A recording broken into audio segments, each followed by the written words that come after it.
আমার বউ আমাকে বলল কি, তুমি যদি বনে গিয়ে হুগলা পাতার ফুলগুলা ভেঙে দাও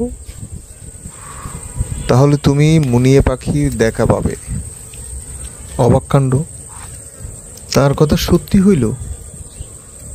ফুলগুলো ভেঙে দেওয়ার পরে ফুলের গন্ধে একটা মুনিয়ে পাখি গাছে এসে দেখা দিল।